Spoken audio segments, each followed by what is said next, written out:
now we're going to dive into some questions concerning the Rehabilitation and Social Services Committee. Okay. So first, we'd like to know if you could give us a brief overview of the work that the committee does.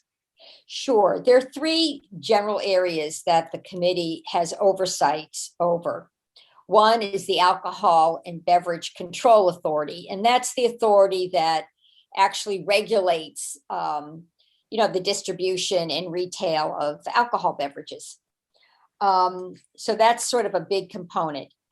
The committee also has oversight over the social services safety net for our most vulnerable.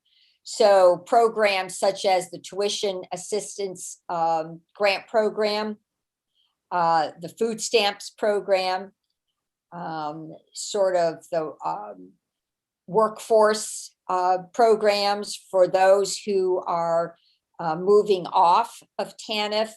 All of those things, those social service programs are under the purview of the Rehabilitation and Social Services Committee.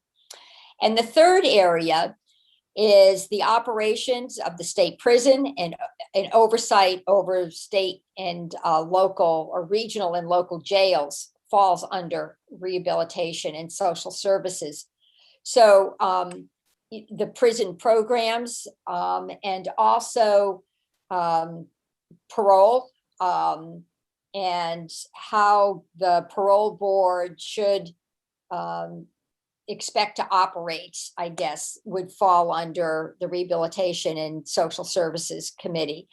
So it's a very broad purview. This last session, the legalization of marijuana, that bill came through my committee. And the bulk of the bill was under the jurisdiction of Rehabilitation and Social Services. The part that had to deal with the expungement of a criminal record went through the Judiciary Committee. So it's a very interesting scope, I think, and it brings in issues that I care very much about.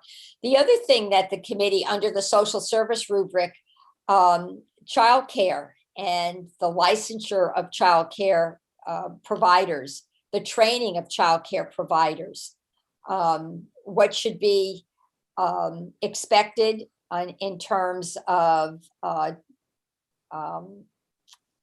the developmental programming and developmentally appropriate programming in a childcare setting. All of that would fall under Rehabilitation and Social Services.